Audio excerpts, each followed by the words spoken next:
যাক, আল্লাহ আল্লাহকে জিজ্ঞাসা করা হয়েছে, আল্লাহ যদি বলে এ আমার বান্দা দুটোর কোনটা নিবি, জান্নাত নিবি না নামাজ নিবি? জান্নাত নিবি। আল্লাহ যদি বলে এ আমার বান্দা বলতো নামাজ নিবি না জান্নাত, জান্নাত বলে কথা। তো চোখ বন্ধ করে একবারে উত্তর দিয়েছে, এ কেন? আমি নামাজ নেবো। তাহলে কি বলছো, তুমি নামাজ নেবে জান্নাত ছেড়ে দিয়ে? বলে হ্যাঁ। তা জান্নাত বাদ দিয়ে তুমি নামাজ নেবে কেন? বলে জান্নাত পাওয়াটা আমার নিজের দিলকে খুশি করবার জন্য, আর নামাজ পড়াটা আমার আল্লাহকে খুশি করবার জন্য, আমার আল্লাহ খুশি হবে। তো আমার নামাজ আল্লাহকে খুশ করবার জন্য। আবার আল্লাহ যদি আবার আমালে ইবাদতে খুশ হয় না, তো এরকম লক্ষ কোটি জান্নাত আমার পায়ের নিচে আল্লাহ ফেলে দেবে। একটা দুইটা পাঁচটা 10টা কেন? উত্তরে দিয়েছে আমার জান্নাতের মানে ওই জান্নাতের দরকার নেই, আমার আল্লাহর দরকার। নামাজ আমার আল্লাহকে খুশ করবার জন্য আল্লাহ দিয়েছে। আমি যখন, নবীজি কি বলেছিল, তুমি যখন সেজদায় যাও, চাই পুরুষ হও আর ছেলে, তুমি যখন সেজদায় যাও, তুমি জানো কি কোথায় সেজদা করছো? আল্লাহর রহমতের দু পায়ের মাঝখানে তুমি সেজদা করছো। আল্লাহর রহমতের দু পায়ের মাঝখানে তুমি সেজদা করছো। তো এই নামাজের মূল্যবোধ, তোমার আল্লাহ তোমার এত কাছে কখনো আসেন না যত কাছে তোমার নামাজের সময় তোমার সেজদার আল্লাহ কাছে চলে আসে। ফের আল্লাহ এবারে আওয়াজ লাগান, ইয়াস্তাইনু, এ আমার বান্দা, এ আমার বান্দি, কি তোর চাবার আছে বল? দুনিয়ায় কি চাস, আখিরাতে কি চাস? নামাজ তুই পড়েছিস, আমার কাছে চা, আমি ওয়াদা করছে দেব। ইয়াস্তাইনু বিসসাবরে ওয়াস সালাম, যা কিছু তোর নেবার আছে নামাজের দ্বারা, নামাজ থেকে সালাম পেয়ে আমার কাছে হাত তোল, যা চাইবি আমি আল্লাহ তোর চাহিদা করব। ও মেয়ে ছেলে বলেছে, আল্লাহ নামাজ 2 রাকাত পড়েছি, ঘরে যে খাবার নেই, তো রান্নাঘরের জাতাটা আপনা আপনি ঘুরছিল আর ওর থেকে সমানে আটা বার হচ্ছে। আল্লাহ দেখিয়ে দিয়েছে 2 রাকাত নফল নামাজ পড়েছে, ফরজ না, 2 রাকাত নফল। 2 রাকাত নফল পড়ে বলছে, আল্লাহ আমার বাচ্চাটা তো মরে গেল, আমিও তো চোখে দেখি না, চলবো কি করে? লোক আমাকে গালিমন্দ করবে। কেমন হয়েছে? তো তুই তো কিয়ামতে বাচ্চাটাকে জিন্দা করবি, তো সেই দিন জিন্দা করলে আমার কোনো উপকার হবে না। তো তুই তো আলা করলে সেই কাদির, বড় জবরদস্ত কুদরত রাখনেওয়ালা, ফাইয়া খুনের মালিক। তুমি যদি কিছু করতে চাও, এরাদা করার সঙ্গে সঙ্গে হয়ে যায়। এ আল্লাহ আমার মরা বাচ্চাটাকে দাও না বাঁচিয়ে আল্লাহ। তো ওই সাহাবিয়া রাদিয়াল্লাহু আনহু খোদার কসম দোয়া শেষ হবার আগে তার মরা বাচ্চা উঠে বসে গেছে। এ ছিল নামাজ। ওলামায়ে কেরাম, আমাদের ওলামা হযরতদের আল্লাহ জাযা খায়ের দিক, একদম এত সহজভাবে বুঝিয়েছেন হাদিসে পাকের দলিল দিয়ে। একজন পুরুষ অথবা মেয়ে ছেলে পেশাব অথবা পায়খানা করেছে, কোন রকম কুলুক নিয়েছে, পানি তালাশ করছে, পানি খুঁজছে, পাক হতে হবে ভালো করে। তো পানি খুঁজতে গিয়ে পানি তালাশ করছে করছে করছে, দেখে যে আর নামাজের 2-3 মিনিট টাইম বাঁচিয়েছে, হয়তো কাজা হয়ে যাবে। শরীয়ত কি বলছে বলেন না? শরীয়ত কি বলছে? ও পুরুষ, ও মেয়ে ছেলে, ঈমানওয়ালা ওয়ালি, মাটি থেকে একটা মাটির ঢেলা জমিন থেকে তুলে নাও, তায়াম্মুম করে নিয়ে ওই অবস্থায় নামাজে দাঁড়াও, আমি আল্লাহ কবুল করে নেব, কিন্তু খবরদার কাজা করিও না, কাজার শব্দ মুখে আনিও না। আজ তো ছেড়ে দিয়ে বসে আছি। কাজা বলা হয় ওয়াক্তের নামাজকে ওয়াক্তে না পড়ে একটু দেরিতে পড়া, একটু দেরিতে পড়া। আজকের বোধহয় 3টা ওই 32 কি 35 36 ওই দিকে জোহর শেষ হয়, আসর শুরু হয়।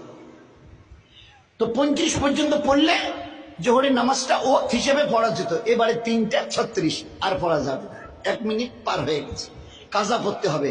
দয়ার নবী বলছেন, আমার উম্মত আর পুরুষ আর মা বোন, ভালো করে কান খুলে শুনে নাও, আমি দয়ার নবী, রাহমাতুল লিল আলামিন, রাহমাতুল লিল আলামিন, দয়ার, আমি দয়ার নবী। কতটা দেরি করলে? বলে 1 মিনিট। পড়েছে? বলে হ্যাঁ, কাজা আদায় করে দিয়েছি। পড়িনি? না, ওরকম নয়, পড়িনি, না না, কাজা আদায় করে দিয়েছি। তা বলে 1 মিনিট দেরি করার রেজাল্টটা বলবো? দয়ার নবী বলেন, বলে 1 মিনিট দেরি করে যে নামাজটা পড়ে দিলি না কাজা হিসাবে, মরণের পরে 2,88,00,000 বৎসর তোমাকে জাহান্নামের আগুনে জ্বলতে হবে। আচ্ছা, এই নবীর হাদিসটা শোনার পরে কারো হিম্মতে কুলবে জীবনে নামাজ কাজা করা? বলুন, কুলাবে? স্বামী স্ত্রী মিলেছে, সবাই জানি স্বামী স্ত্রী মিললে গোসল ফরজ হয়। উঠে দুইজনে পানি তালাশ করছে, চলো চলো গোসল করি গোসল করি গোসল করি, নামাজ পড়তে হবে। এই গোসল করি করতে করতে পানি খুঁজতে খুঁজতে আর 3 মিনিট 4 মিনিট বাকি আছে। পানি যে পেলাম না। শরীয়তের হুকুম কি? শরীর তোমার নাপাক বলে এত নাপাক যে গোসল ফরজে আইন বলে। এই অবস্থায় যখন আর পানি পাচ্ছ না, আর মাত্র 2-3 মিনিট, নয়তো ওয়াক্ত গড়িয়ে যাবে, কাজা হয়ে যাবে। তুমি একটা মাটির ঢেলা তোলে টাইম করে ওই অবস্থায় কাঁপতে কাঁপতে দাঁড়িয়ে যাও, আমি আল্লাহ কবুল করে নেব, কিন্তু কাজার ইজাজত নেই। একটা মা তার বাচ্চা প্রসব করছে, বাচ্চাটার কিছু অংশ বের হয়ে এসছে, এখনো রক্ত আসেনি। শরীয়তের হুকুম, তোমরা যারা তার পাশে আছো তারা ওই ছেলেটাকে বলো যে বাচ্চা প্রসব করছে আর বাচ্চার কিছু অংশ বের হয়ে এসছে, ওই অবস্থায় চোখের ইশারায় সে যেন, ও তো দাঁড়াতে আর পারবে না, বাচ্চা কিছুটা বেরিয়ে এসছে, ও রুকু ও সেজদা করতেও পারবে না, ওকে বলো ওই অবস্থায় চোখের ইশারায় যেন নামাজ আদায় করে, কাজা যেন না করে। আমি আল্লাহ কবুল করি না। ওই শোয়া অবস্থায় এখনো খুন আসেনি, এই অবস্থায় তার জন্য নামাজ পড়া ফরজ। এসব ভাবা যায়। দুনিয়ার থেকে চলে যাচ্ছেন দয়ার নবী সাল্লাল্লাহু আলাইহি ওয়াসাল্লাম। আজরাইল রূহ মুবারকের উপরে হাত দিয়েছে। মা আয়েশা বলছেন ওই সময় দেখলাম আল্লাহর নবীর ঠোঁট নড়ছে, তো আমি কানটাকে নবীজির মুখের কাছে নিয়ে গেলাম, নিশ্চয়ই কিছু বিড়বিড় করছে যখন তো বোধহয় বলছে। আমি আমার কানটাকে নবীজির মুখের কাছে নিয়ে গেলাম, তো দুটো কথা বলেছে, তার মধ্যে একটা হলো এই, সালাত সালাত সালাত। এ আমার উম্মত, আমি দুনিয়া থেকে চলে যাচ্ছি, তোমাদের জন্য রেখে যাচ্ছি, নামাজ ছাড়িও না, ইয়া রফিকুল আলা বলে দুনিয়া থেকে চলে।